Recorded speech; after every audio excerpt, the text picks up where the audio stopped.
Welcome back to the Shipyard and another top 10. Yeah, it's been a little while. Sorry. Today, Mirror Universe Captains. Because captains are fun. So, let's kick things off. Number 10, Soval. Now, Soval is one that you might not think about. But Soval has some really interesting applications in Mirror Universe. He's a skill 4 captain, costs you 3 points, but he saves you from faction penalties on upgrades to your ships. And a lot of the versions of Khan do this, but Soval gets away with doing it on Mirror Universe ships, and that has good applications for anyone trying to play penalty pure. And yeah, I know that's a fan-made variant, but it's a way that some people play. And the reality of this is that Soval has become one of the more interesting captains just to kind of mess around with every now and then. He's not the absolute best captain in the world, but he's somebody that warrants a little bit of love and attention. Number 9 is Benjamin Sisko, and the reason he gets on this list is that he has flexibility in being able to discard upgrades, crew, tech, weapon. He gets extra dice for doing so. It's the flexibility of being able to just throw out weapons, throw out tech, throw out crew, and get dice for that. Yeah, there's a limit to 2 per attack. 2 per round, really, because it's a May. But in all of that, there's no limit to how many upgrades he can use in total. And while, somebody like Duras is really appealing to just pile on all the upgrades and throw them out in an instant, Ben Sisko says, hey, I can consistently have 2 more dice. There's something there. I'm not gonna lie, I mean, I prefer Duras builds, but maybe 2 more is better at times. Maybe that slow and steady approach can win some races for you. I don't know, but it's certainly an option. Number 8 is Beverly Picard, and don't try to tell me it's Beverly Crusher. It's Picard, she kept the name. Alright, skill 5, talent slot, but it's all in the ability. If you perform a green maneuver, each time you defend, you can convert 1 battle station result into an evade. I know there are better defensive captains. There are reroll all of your blanks. There are conversion captains. But you throw her on the ISS Defiant, and she does pretty good work. You don't have to cloak. You don't have to have a ton of effectiveness. You just do green, and you're good to go. That's all you need. That is all you ever need to make her effective. For a simple captain, for somebody that I overlooked for such a long time, I still don't love her. I don't bring her all the time, but every once in a while I do. And the talent slot that she brings is almost as valuable as her skill, being 5. You can't deny all the aspects of her that work together to make her a valuable addition. Number 7 is Worf, and this is the only Captain Worf in the Mirror Universe. The other is the Admiral. But this is the action, roll +1 attack die and +1 defense die this round. Take an Ox. He's the perfect captain for the Avenger. Totally wrong era, but that's okay. Skill 6, it works. And this brings the Avenger up to a 5 attack, 4 defense, at least for 1 round. That's enough. It's a real simple combo that you sit there and you go, okay, we're good. It's the start of building, and that's important. Those are those small steps that get people connected to fleet building. And once you start seeing those, you go, oh, okay, now I get it. Now I start understanding what it takes to make some successful builds. Again, it's not the best captain. It's not even the best mirror Worf. But there's a time where you don't want Admiral Worf, and you go, this is not a bad option to bring. Number 6 is Tomalak. And Tomalak still needs a better captain skill, but at least his Mirror Universe counterpart got a little bit better. Let's go 4. And when attacking with a primary weapon, if you have a scan token, you can re-roll all of your blanks. Now, scan is already a good option to take. It enables combos, lowers the defenses, but being able to re-roll your blanks one time is even better. Simple quality. I like it. Inevitably, you're going to roll a whole bunch of battle stations, and then you're going to cry, but that's what co-pilot's for, and a myriad of other cards that let you get battle stations on a ship. Tomalak coming in at a solid number 6. Number 5 is Kirk.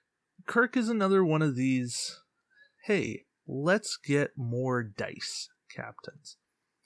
But he does it in a little more interesting way.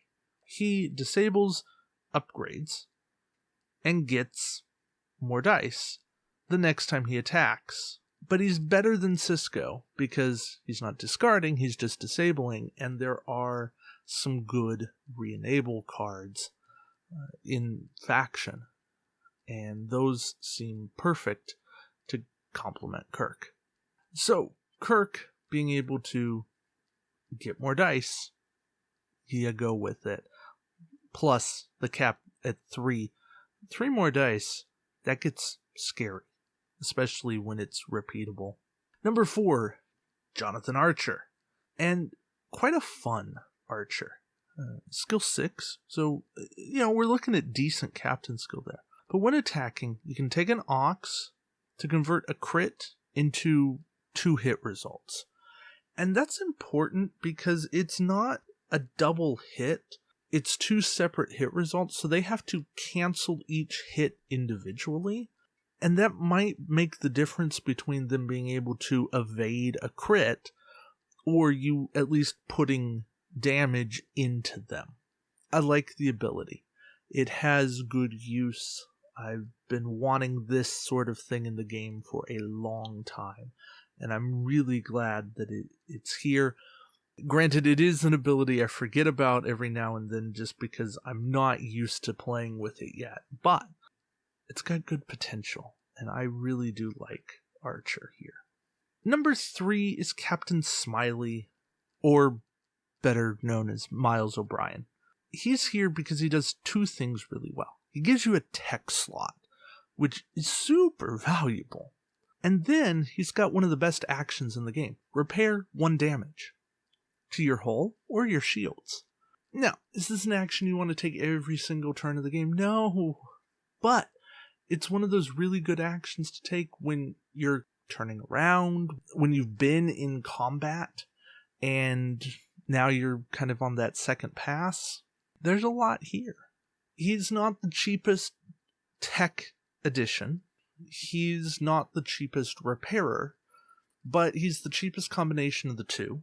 And he still has a purpose in this game.